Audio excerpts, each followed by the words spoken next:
Hello, I am back in my car once again. I was gonna film on my camera today, and God said no. God said we're not doing that today, apparently. So I woke up this morning, and I usually before I have my coffee, I am very tired because I am a human being, and I do not want to read the Bible as soon as I open my little eyes, and I usually put a little sermon on the TV. And there was one that stood out to me, and it was about what we do during trials, what we do during our storms, because our storms as Christians are trials. God will use our storms, right, to grow us, to shape us. Well, I went to the dog park, got home, went to do my makeup. In the middle of doing my makeup, was it God? I instantly had just this remembrance of when God gave me a word for the first time. And, well, actually, I would tell you probably the only time, be really real with you, something I struggle with a lot is trying to decipher God's voice over my thoughts. It's something I really struggle with, something I'm, like, in a season of trying to get past, because I know that I'm supposed to hear the Lord's voice, over my thoughts. And I'm trying to figure that out. So I'm in a season of that and just sitting in the quiet place, sitting in complete stillness, and shutting up, in a season of shutting up as well. And that was my last video, what I just made the other day. I posted a video about being still and quiet with Jesus. But God has talked to me many times through his word and definitely through people.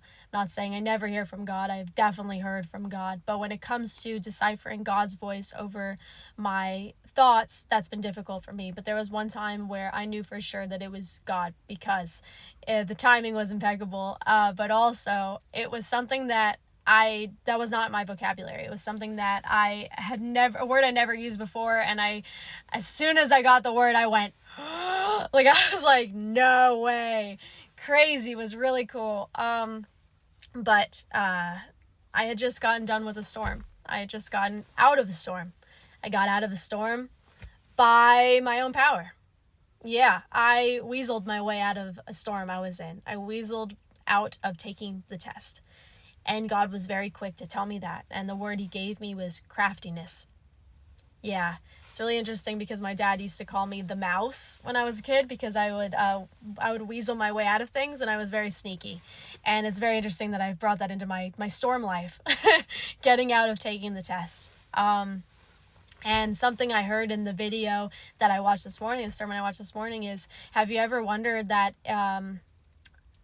if God is going to make you retake the test? And I would love to tell you that he didn't make me retake that test, but I have taken that same test over and over and over again until recently I actually let the storm do its work, and I actually took the test. And I will not tell you that I passed it with flying colors, because I spent majority of the time taking this test, majority of the time of this storm that kept coming back into my life.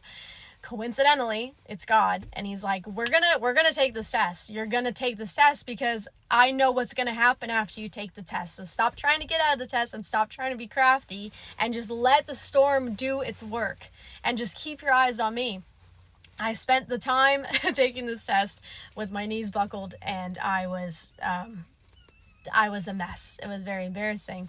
But I will tell you that taking the test and letting the storm do its work, I genuinely, my mind is different.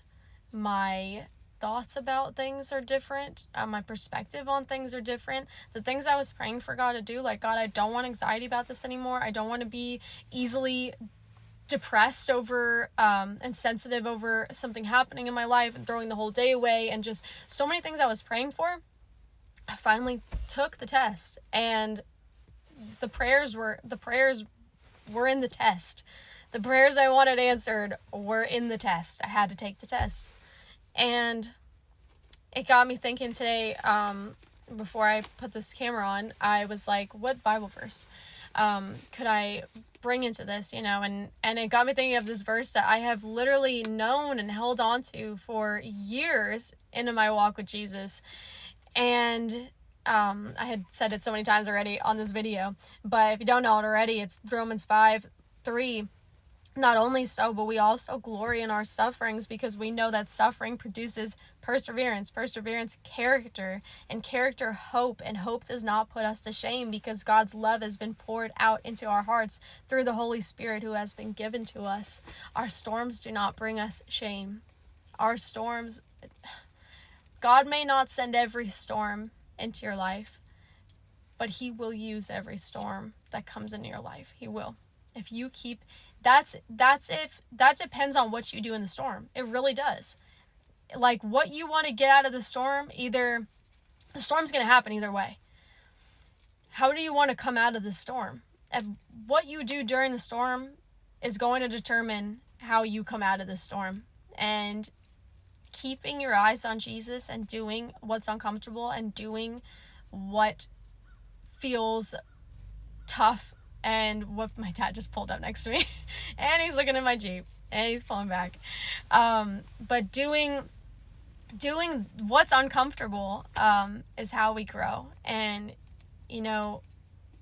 we know, as followers of Jesus, I always tell myself, like, every storm that comes in my life, like, God is going to use this storm. All I have to do is keep my eyes on him. And if you're in a storm right now, if you have to spend it on your knees, don't be embarrassed. I took a test so many times, failed it over and over and over again. I ran to weed. I ran back to alcohol. I ran back to so many things in storms when I had to retake the test anyways, So it's like, I didn't get out of it.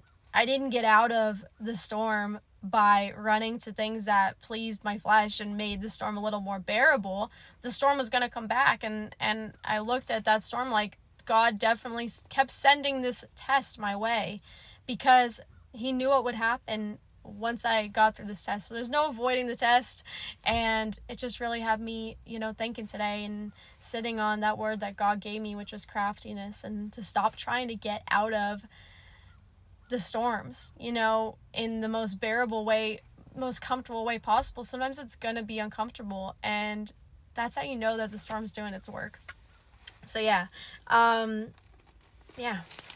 hope you guys like this message today, and I pray that it encouraged you. I pray that it'll help you look at the next storm in your life differently, because God uses storms to shape us, to grow us, and to benefit the kingdom, to benefit others. I also just popped in my head before I go, I can't think of the exact verse, but how we're able to comfort others because of God comforting us. So because of that's why I rejoice after a storm. I get through a storm because I'm like, wow, like, I saw God come through, and now I can give so much hope to others that are going through a similar situation. Like, now I can say, like, dude, I did it. Like, I did it too.